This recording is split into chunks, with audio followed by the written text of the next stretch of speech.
Pernahkah kamu diremehkan, dihina karena pekerjaanmu? Inilah yang dialami Didi, seorang tukang bakso keliling yang dianggap rendah oleh seorang wanita bernama Mega.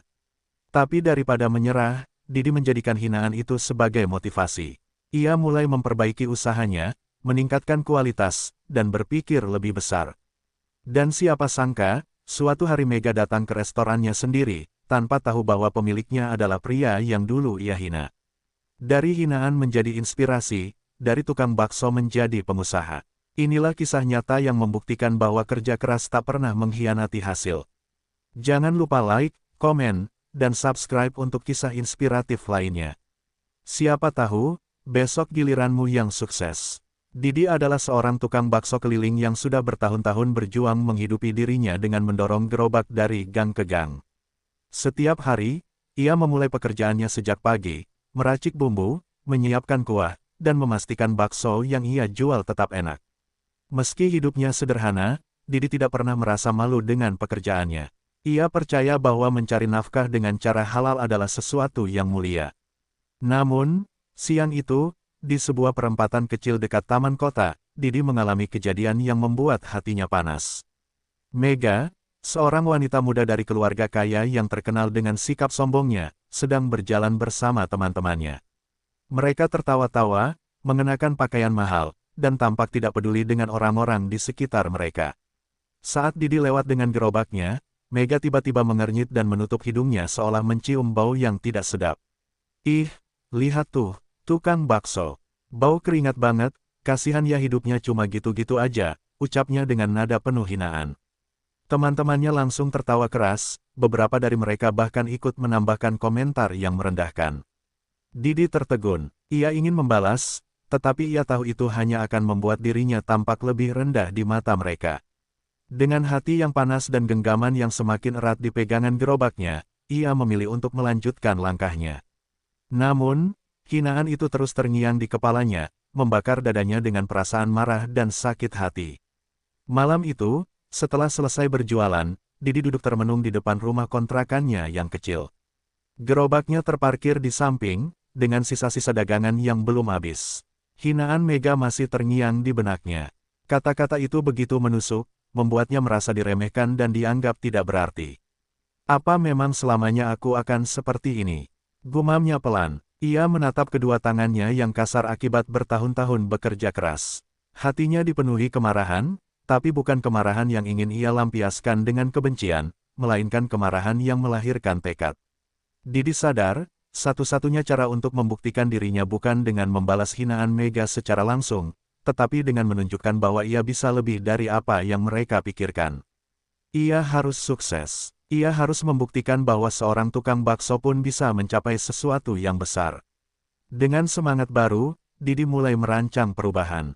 Ia mencari cara untuk meningkatkan kualitas baksonya, mengganti bahan-bahan dengan yang lebih baik, dan mencari resep rahasia agar kuahnya lebih nikmat. Ia juga mulai menabung sedikit demi sedikit untuk memperbaiki gerobaknya agar terlihat lebih menarik. Setiap malam, ia membaca kisah-kisah inspiratif tentang orang-orang yang berhasil bangkit dari keterpurukan. Ia belajar tentang bisnis kecil-kecilan, tentang bagaimana menarik pelanggan, dan bagaimana menghadapi persaingan. Ia tahu, perjalanan ini tidak akan mudah, tapi ia yakin, jika ia bekerja keras dan pantang menyerah, suatu hari nanti ia bisa membuat Mega menyesali kata-kata kasarnya. Didi menggenggam erat sendok kayu yang biasa ia gunakan untuk mengaduk kuah baksonya. Malam ini, ia bersumpah, ia tidak akan membiarkan hinaan itu menjadi kenyataan. Ia akan membuktikan bahwa seorang tukang bakso bisa menjadi sesuatu yang lebih dari sekadar kasihan. Ia akan menunjukkan bahwa kerja keras selalu menang melawan kesombongan. Keesokan harinya, Didi bangun lebih awal dari biasanya. Ia tidak hanya mempersiapkan bahan-bahan untuk berjualan seperti biasa, tetapi juga mulai menerapkan perubahan yang telah ia rencanakan semalam. Ia membeli daging sapi yang lebih berkualitas, mencari campuran bumbu yang lebih khas, dan mulai bereksperimen dengan kuah kaldu yang lebih kaya rasa. Namun, bukan hanya kualitas baksonya yang ia perbaiki, tetapi juga cara ia berjualan. Jika sebelumnya ia hanya sekadar menunggu pelanggan datang, kini ia lebih aktif dalam menarik perhatian mereka.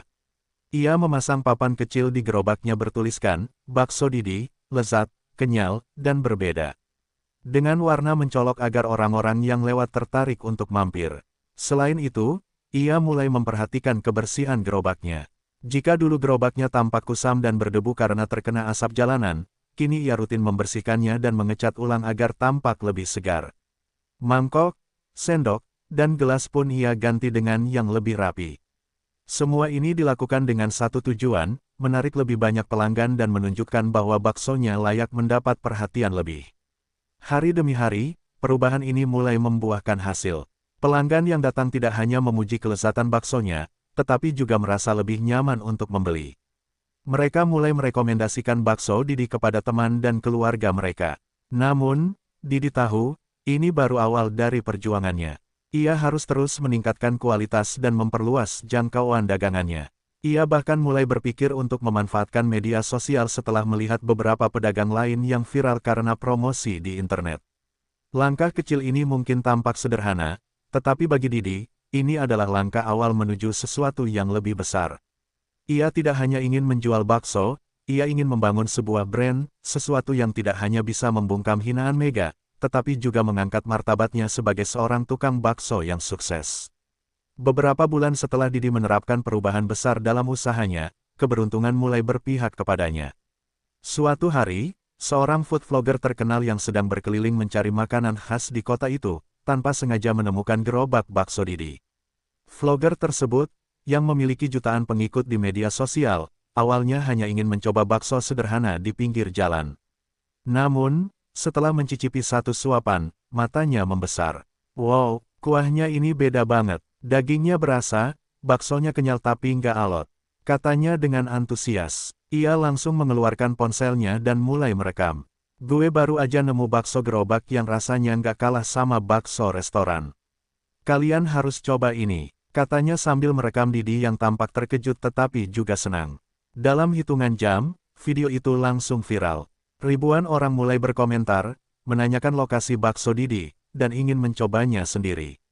Keesokan harinya, sesuatu yang tak pernah ia duga terjadi, antrian panjang terbentuk di depan gerobaknya. Orang-orang rela menunggu hingga berjam-jam hanya untuk mencicipi baksonya yang sedang viral. Didi hampir tidak bisa percaya dengan apa yang terjadi. Setiap hari, dagangannya laris manis.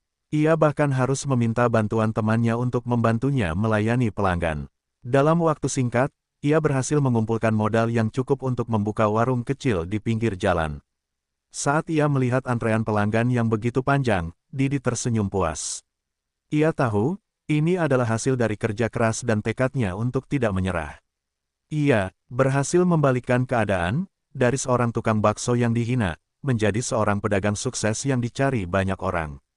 Namun, dalam hati kecilnya, ia masih menyimpan satu harapan. Ia ingin melihat wajah Mega saat mengetahui bahwa tukang bakso yang dulu ia hina kini telah berubah menjadi pengusaha sukses.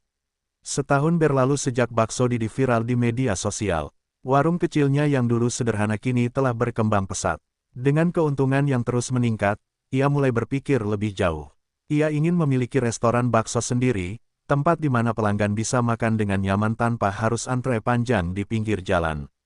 Dengan tabungan yang sudah cukup, Didi akhirnya menyewa sebuah ruko di lokasi strategis.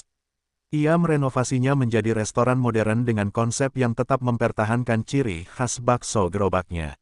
Nama, Bakso Didi, kini terpampang di papan besar di depan restoran, menarik perhatian siapa saja yang melintas. Tak hanya tempatnya yang berkembang, tetapi juga sistem usahanya. Didi mulai merekrut karyawan untuk membantu operasional restoran, dari kasir hingga koki yang ia latih sendiri agar rasa bakso tetap terjaga. Ia juga bekerja sama dengan layanan pesan antar online, sehingga pelanggannya bisa menikmati baksonya tanpa harus datang langsung ke restoran. Saat grand opening restorannya, ratusan orang datang. Beberapa dari mereka adalah pelanggan setianya sejak masih berjualan dengan gerobak. Wartawan lokal bahkan meliput perjalanan Didi dari tukang bakso keliling hingga menjadi pemilik restoran. Namun, di antara keramaian itu, Didi tak bisa menghilangkan satu pertanyaan dari pikirannya, apakah Mega tahu tentang kesuksesannya? Ia tidak mencari balas dendam, tetapi ia ingin melihat reaksi perempuan yang dulu meremehkannya. Apakah Mega masih menganggapnya sebagai pria miskin tak berharga, atau kini ia sadar bahwa nasib seseorang bisa berubah kapan saja? Didi tak perlu menunggu lama. Beberapa minggu setelah restorannya semakin terkenal, Mega akhirnya muncul di depan pintu restorannya, tanpa ia sadari. Sore itu, restoran Didi sedang ramai seperti biasa. Para pelanggan duduk menikmati bakso dengan berbagai varian yang kini ia tawarkan. Didi sedang berdiri di dekat kasir, memastikan semuanya berjalan lancar, ketika seorang wanita bersama teman-temannya masuk ke dalam restoran. Didi tidak langsung mengenalinya, tetapi begitu wanita itu mulai berbicara, ia merasakan sesuatu yang familiar. "Baksonya enak banget, iya. Tempatnya juga keren," kata wanita itu kepada temannya. Saat ia berjalan menuju kasir untuk membayar, barulah ia menyadari siapa yang berdiri di balik meja kasir. Mega terdiam. Mata mereka bertemu sejenak, dan Didi bisa melihat ekspresi keterkejutan di wajahnya. "Didi," suaranya nyaris tak terdengar. Didi tersenyum tipis. "Terima kasih sudah mampir ke restoran saya, Mega," katanya dengan nada santai. Mega tampak kebingungan. Matanya bergerak ke sekeliling restoran, membaca papan nama yang tertulis, "Bakso Didi," seolah baru menyadari kenyataan bahwa restoran yang sedang ia puji ternyata milik pria yang dulu ia hina. Teman-temannya ikut terdiam, menyadari bahwa Mega pernah meremehkan seseorang yang kini justru jauh lebih sukses darinya. Mega sendiri tidak tahu harus berkata apa. Ia merasa malu, tetapi sekaligus terpukul. Didi bisa saja mengejek atau mengingatkan Mega akan hinaan yang dulu ia terima. Namun, ia memilih untuk tidak melakukannya. Ia hanya tersenyum dan berkata, "Silakan datang lagi kalau suka baksonya. Kami selalu berusaha memberikan yang terbaik untuk pelanggan."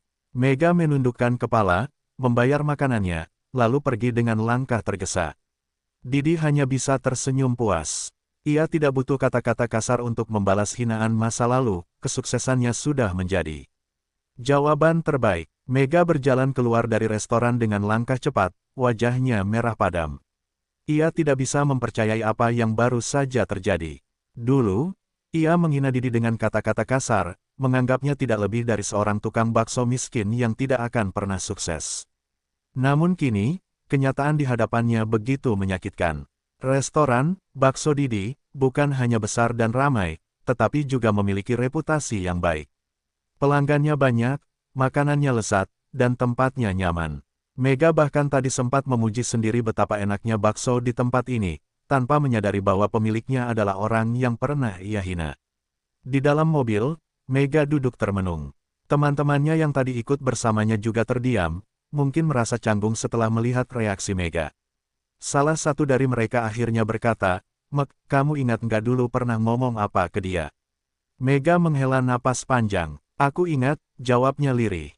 Ia merasa malu, bukan hanya karena ucapannya yang dulu, tetapi juga karena kesombongannya sendiri. Dulu, ia menganggap rendah orang-orang seperti Didi, mengira bahwa pekerjaan sederhana seperti tukang bakso tidak akan pernah membawa kesuksesan. Namun kenyataannya, Didi kini jauh lebih berhasil darinya. Malam itu, Mega tidak bisa tidur. Ia terus memikirkan bagaimana pria yang dulu ia hina kini berdiri di atas kesuksesannya sendiri. Ia merasa harus melakukan sesuatu, bukan hanya untuk menebus kesalahannya, tetapi juga untuk menunjukkan bahwa ia telah belajar dari pengalaman ini. Keesokan harinya, Mega kembali ke restoran Didi. Ia datang sendirian kali ini, tanpa teman-temannya. Ia tidak tahu apakah Didi bersedia berbicara dengannya atau tidak, tetapi ia merasa ini adalah hal yang harus ia lakukan. Saat ia masuk, restoran itu masih ramai seperti biasa. Beberapa pelanggan menoleh ke arahnya, tetapi ia mengabaikan mereka. Ia melihat Didi sedang berbicara dengan seorang karyawan di dekat dapur. Dengan hati berdebar, Mega mendekatinya. Didi melihatnya dan tersenyum, tetapi tidak berkata apa-apa. Mega menghela napas dalam-dalam sebelum akhirnya berkata, "Didi, aku mau minta maaf." Didi mengangkat alisnya, tampak tidak terlalu terkejut. "Maaf?" tanyanya. Mega menundukkan kepala. "Aku sadar, dulu aku pernah menghina kamu. Aku sombong, dan aku salah menilai kamu. Aku nggak pernah berpikir kalau kamu bisa sejauh ini. Dan sekarang, aku lihat sendiri bahwa aku salah." Didi terdiam sejenak sebelum akhirnya tersenyum tipis. "Aku nggak pernah dendam, Mek. Justru, kata-kata kamu dulu yang bikin aku makin semangat untuk sukses." Mega menatapnya, terkejut dengan jawaban itu. Ia mengira Didi akan marah atau setidaknya menyindirnya. Namun, pria itu justru menunjukkan sikap yang jauh lebih dewasa dari yang ia bayangkan. Didi melanjutkan, hinaan itu dulu memang menyakitkan, tapi kalau bukan karena itu, mungkin aku nggak akan sampai di titik ini. Jadi, kalau kamu benar-benar minta maaf, aku terima. Mega merasa lega, beban yang selama ini ia rasakan sedikit terangkat. Ia tersenyum kecil, terima kasih, Didi. Ia pun pergi dengan perasaan yang berbeda. Kali ini, bukan rasa malu yang ia rasakan, melainkan rasa hormat. Ia telah belajar satu pelajaran penting, tidak ada pekerjaan yang pantas untuk dihina, dan kesuksesan seseorang tidak bisa diukur dari apa yang mereka lakukan hari ini, tetapi dari seberapa besar usaha yang mereka lakukan untuk masa depan mereka. Beberapa minggu setelah pertemuan mereka, Mega terus memikirkan perjalanan Didi. Ia masih terkesan dengan bagaimana pria itu berhasil mengubah hinaan menjadi motivasi untuk sukses. Mega merasa ada sesuatu yang bisa ia lakukan lebih dari sekadar meminta maaf. Sebagai seseorang yang memiliki latar belakang bisnis dari keluarganya, Mega mulai melihat potensi besar dalam usaha Didi. Restoran, bakso Didi, berkembang pesat, tetapi Mega menyadari bahwa masih ada peluang lebih besar yang bisa digarap, ekspansi, waralaba, atau bahkan masuk ke industri makanan beku. Dengan tekad bulat, Mega kembali ke restoran Didi, kali ini bukan untuk meminta maaf, tetapi untuk berbicara tentang bisnis. Saat bertemu dengan Didi, ia langsung mengutarakan idenya. Didi, aku lihat usaha kamu berkembang pesat. Aku tahu mungkin kamu belum terpikir untuk memperluasnya lebih jauh, tapi bagaimana kalau kita bekerja sama? Aku punya pengalaman dan koneksi dalam bisnis, dan aku yakin kita bisa membawa bakso Didi ke tingkat yang lebih tinggi. Didi menatap Mega dengan penuh pertimbangan. Tawaran itu menarik, tetapi ia juga tahu harus berhati-hati. Kamu serius? Tanyanya. Mega mengangguk. Aku tahu dulu aku salah menilai kamu. Tapi sekarang aku melihat kamu sebagai seorang pengusaha sukses, dan aku ingin jadi bagian dari perjalanan ini. Aku nggak minta jawaban sekarang, tapi pikirkanlah. Didi tersenyum tipis. Ia tidak pernah menyangka orang yang dulu menghina dirinya kini justru menawarkan kerjasama. Hidup memang penuh kejutan. Didi membutuhkan waktu beberapa minggu untuk mempertimbangkan tawaran Mega. Ia berbicara dengan beberapa orang kepercayaannya, mempelajari kemungkinan ekspansi, dan menimbang risiko yang ada. Ia bukan orang yang mudah percaya, tetapi ia juga sadar bahwa kesempatan seperti ini tidak datang dua kali. Akhirnya, setelah berpikir matang, Didi memutuskan untuk menerima tawaran Mega. Mereka mulai bekerja sama, memperluas jaringan restoran, bakso Didi, ke berbagai kota. Mega membantu dalam manajemen dan strategi bisnis, sementara Didi tetap fokus pada kualitas produk dan inovasi menu. Dalam waktu 2 tahun, bakso Didi telah berkembang menjadi jaringan restoran terkenal dengan cabang di berbagai daerah. Produk baksonya bahkan mulai dijual dalam bentuk makanan beku di supermarket. Di suatu kesempatan, Didi dan Mega duduk di salah satu restoran mereka, melihat antrean panjang pelanggan. Mega tersenyum dan berkata, siapa sangka, iya. Dulu aku cuma melihat kamu sebagai tukang bakso biasa, tapi sekarang. Didi menyela dengan senyum lebar, sekarang kita membangun impian bersama. Mega mengangguk. Dulu, ia melihat Didi sebagai orang yang tidak akan pernah sukses. Namun, kini ia belajar bahwa kesuksesan bukan tentang dari mana seseorang berasal, tetapi tentang seberapa besar usaha mereka untuk meraihnya. Dari hinaan menjadi kemitraan, perjalanan Didi membuktikan bahwa takdir bisa berubah jika seseorang berani berjuang untuk mengubahnya. Didi membuktikan bahwa hinaan bukan akhir dari segalanya. Justru, itu menjadi bahan bakar untuk meraih kesuksesan. Dari tukang bakso keliling, kini ia menjadi pengusaha sukses dengan restoran yang berkembang pesat. Jadi, kalau kamu sedang diremehkan, jangan patah semangat. Ingat, kerja keras dan tekad bisa mengubah segalanya. Kalau kamu terinspirasi oleh kisah ini, jangan lupa untuk like, komen, dan subscribe. Bagikan cerita ini ke teman-temanmu, siapa tahu bisa menginspirasi lebih banyak orang. Sampai jumpa di kisah inspiratif berikutnya. Tetap semangat, dan buktikan bahwa kamu juga bisa sukses.